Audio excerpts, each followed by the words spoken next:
SCP-839 is one of the craziest SCPs I've ever seen. Here we go, dudes. Strap in. It's never a nice feeling. Get ready for this one. This is weird. Glass in the middle of the road.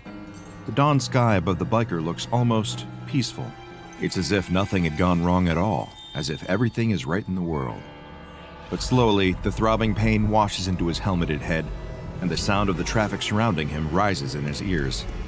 A sea of onlookers gathers around as the cars blast their horns. Through the cracked visor of his helmet, the biker can see concerned faces, people calling emergency services, and a few women crying.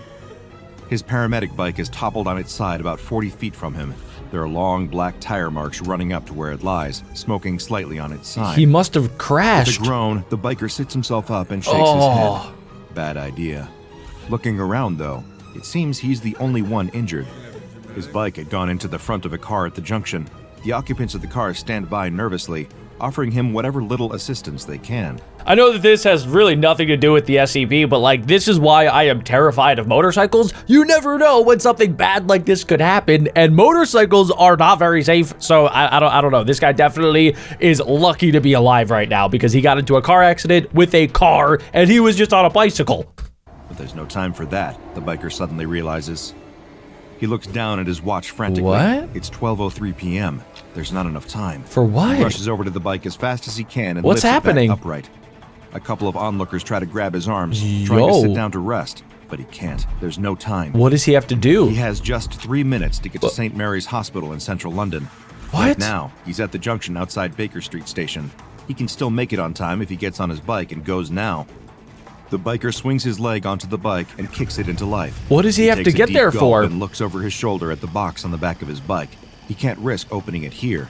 The damage may already be done. Okay, guys, I wonder if the SCP is in the box in his, motorcycle, or if maybe the SCP hasn't even been introduced yet, and maybe he's just like trying to get like, I don't know, maybe some like an organ for an organ donor or somebody that like needs blood or something. Maybe he's just transporting something that's super vital that he needs to get it to the hospital immediately so that somebody like doesn't die. But if the heart is still alive in that box, it is. Okay, so it's just a heart that a 10-year-old boy has for a normal life. Oh wow.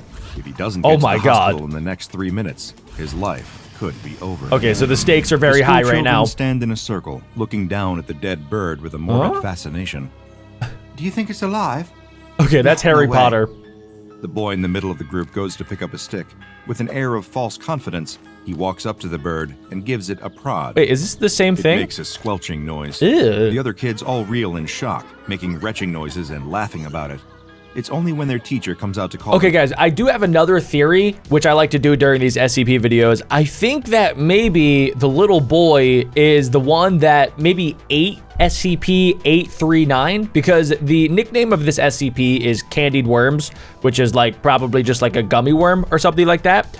So I'm thinking that maybe the little boy ate this SCP and then like it infected him, which is why he now needs like a brand new heart, because the SCP maybe took over his. That's my theory right now. I have no idea if I'm actually right, but let's find out. Outside, that the group disperses, leaving the animal carcass alone, sitting at the edge of the playground, outside the view of boring adults. Each passing day, the kids wander over to the bird's body. It's kind of the best biology lesson they've ever had, as they watch the animal slowly decompose. At first, its body just shrinks, goes flat almost. I don't know if I want to see this. Feathers start falling out, and it loses all of its color. Then it starts to get puffy. Different parts of its flesh bulge out in weird places, as if they're being inflated like a balloon animal at someone's birthday party. But then, the maggots come. There are only a couple of tiny white crawling wriggles I don't like it. But a couple of days after that, it's infested with them. I hate it. I hate that. Wriggle all over the body. But as the boy looks down at the dead bird, Harry he spots something very peculiar, something please. they haven't seen in a biology. Please tell me. Okay, if he sees a little tiny gummy worm and he eats it, I actually might throw up. Before, there's a red maggot wriggling and crawling in amongst the rest of the creepy crawlies. What? It squirms like the rest of them, but even over the course of the school day, it quickly grows larger than any of the others. Huh? What do you think it is? The boy stares at it. It looks like a worm. And a worm is exactly what it was.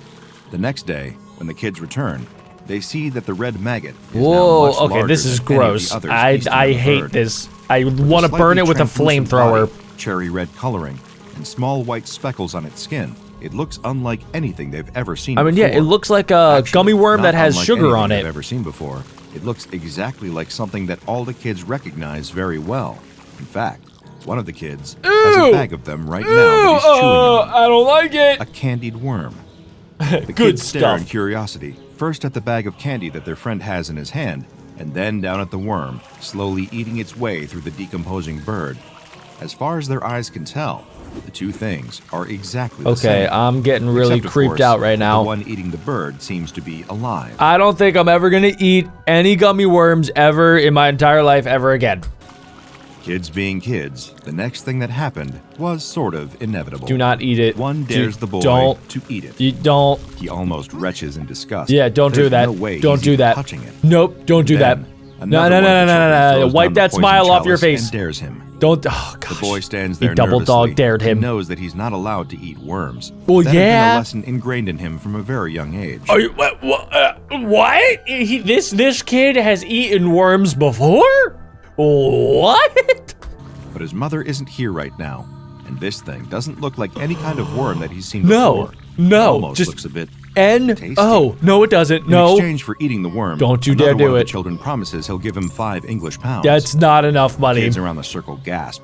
That's a lot of money. No, it's None not. Of them have even No, it's got not. 2 pounds on them, let alone Don't do it. 5. Don't do it. Think of all the sweets you could buy with that kind of money. Oh gosh. But the boy is adamant. He puffs his chest out. I don't he like stands this. up tall. I and he don't like nods it. firmly. 5 pounds. Don't do or it. He wouldn't do it. Don't do it. Don't do it. After some intense schoolyard debate, the deal is sealed. As the boy lies in bed that night, So, ladies and gentlemen, I think that I was kind of right. He ate the SCP. Like, that has to be the SCP. And since he ate the SCP, something bad is going to happen.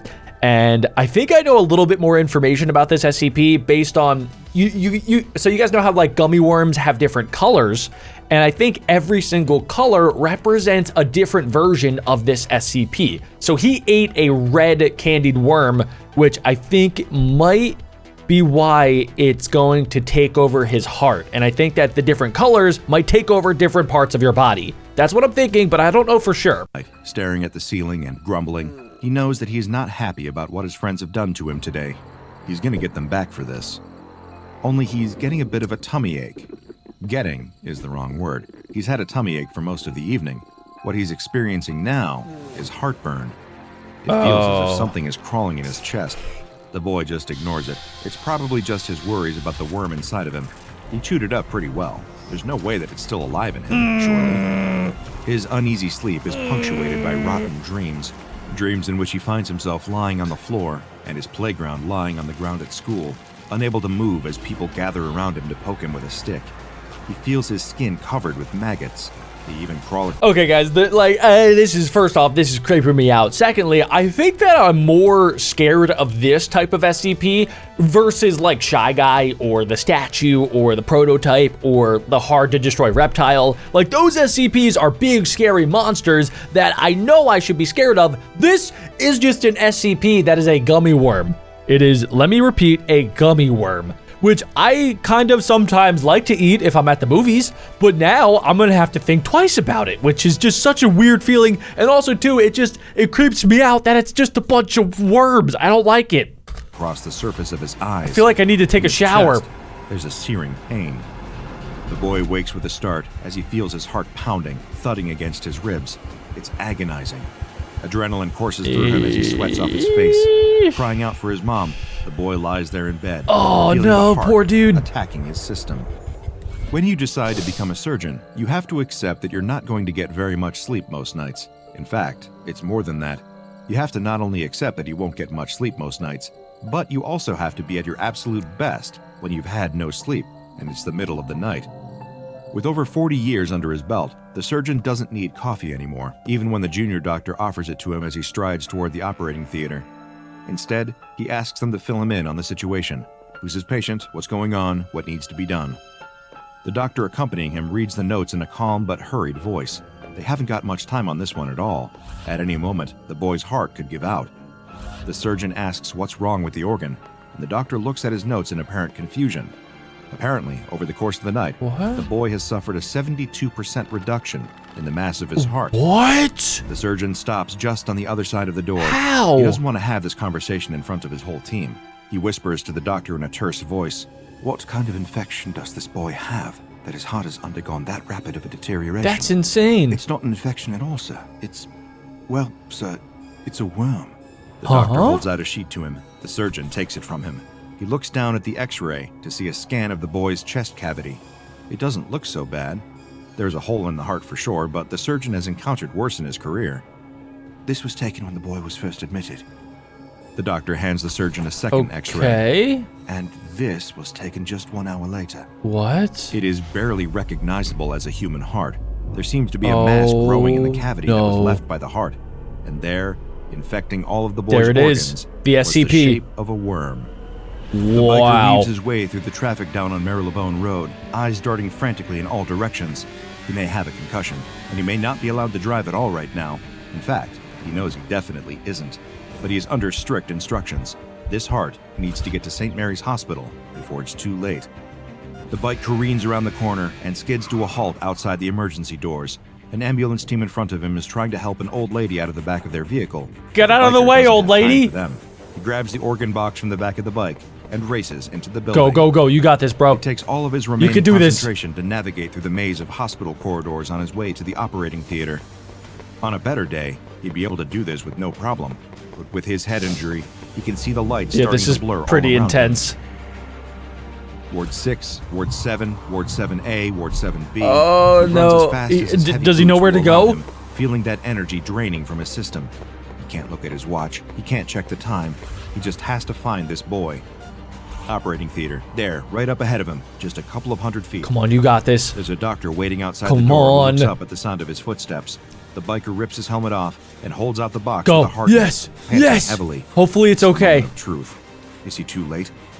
The doctor looks shell-shocked. Not at the biker's arrival. What? But clearly at something else she's just seen. What is it? The man starts to explain, but runs out of words, and instead beckons the biker to follow him into the observation room. What's going on? The two of them stand looking through the glass at the little boy lying on the operating table. What's wrong with him? The surgeon standing over him. Oh. There's something in the air. The biker sniffs, confused. Can anyone else smell sugar? Next time you open a pack okay, alright, so what? The gummy worm got so big that you could literally smell the sugar in the room, which is terrifying. So it looks like the guy maybe made it in time. I guess we're just not going to find out, but wow. I cannot believe this SCP actually does that. Like, it's a candy worm that takes over your body and just like eats you from the inside out. I don't like this. This actually might be one of the scariest SCPs we've ever learned about. Candied worms. Take a second to look through the little creepy crawlies in the bag. Perhaps poke a couple of them, just to see if any of them are moving. You can never be too careful. If you had told the parents of that young boy on the night when their son woke up with heart palpitations, telling stories of eating a worm at school, that the only health concerns he would have going forward were mild diabetes and a slightly raised level of blood sugar, I'm sure they would have been thrilled to hear it. You see, SCP-839, commonly referred to within the Foundation as candied worms, is much scarier on the surface than it is underneath. Not only does this SCP resemble your usual candy worm, but its body is actually composed of sugar flavorings and colorings, roughly equivalent to what you would find in most convenience store candy aisles. So that means that, like, it basically is just a gummy worm. It's made up of, like, sugar and then sugar flakes on top. That's all it is. So how could it be so bad? Each instance even has a small raised bit of writing near the tail specifying which flavor it is. While the origins of these worms are yet to be determined, cases have sprung up across much of the Western world, with higher numbers reported in areas with higher levels of diabetes. There seems to be a parallel between high sugar diets and the presence of SCP-839. Whether they are of man-made or other origins is yet to be determined. That is not to say that SCP-839 cannot survive outside of human populations. This SCP in the wild primarily feeds on decomposing organic matter and is capable of sustaining itself on a purely vegetarian diet. So wait a second, if the SCP, it can infect other creatures, it also just said that it eats vegetarian stuff. So it could eat leaves, it could eat grass. why does it infect people? Why would it infect animals if it doesn't even like need to eat them? It could just eat leaves and grass for its entire life. So why does it like target people? However, when ingested into the human body, SCP-839 will target specific organs and burrow its way towards them. The organ in question depends on which color candied worm the SCP instance is. Okay, so for example, that was red correct. cherry-flavored candied worms will burrow towards the heart and consume that. I don't like while the blue term raspberry burrow ones will inside of the instead body. feed on the human's kidney. Ugh. One would expect the health consequences of this feeding to be severe. However, as the SCP feeds, it will also change its own shape and chemical composition until the worm itself becomes a substitute organ for the one that it is consuming. What? However, this substitute organ is not a perfect replacement, as other health consequences are derived from its presence. Well, yeah, it's not like you could just like replace a normal heart with a gummied version of a heart. That's just, there's no way that could ever work.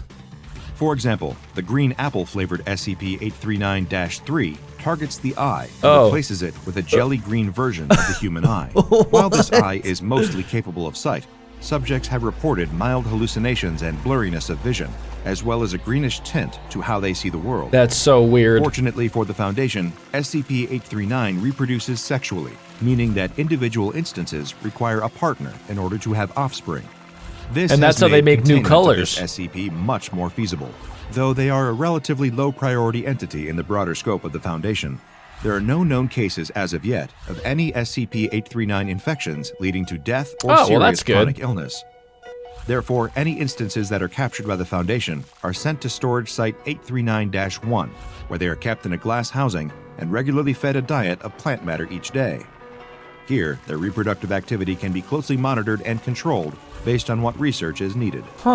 Those infected with SCP-839 instances can continue to live long and healthy lives, with only minor health complications arising. Therefore, the Foundation is comfortable allowing a reasonable number of cases to go unexamined in the world. So wait a second, what they're saying here is that the boy actually didn't need the heart transplant because the gummy turned into his heart and it works pretty much the exact same as a normal heart would. So he's gonna be fine. So, like I said, for next time you open up a bag of candied worms, maybe just give them a quick poke. You could be saving yourself a trip to the hospital and a lifetime dependence on insulin. Check out the Dr. Bob. Ladies and gentlemen, that was one of the weirdest SCPs we've ever investigated. I hope you guys enjoyed. Comment down below your thoughts and click right here to watch more about SCPs.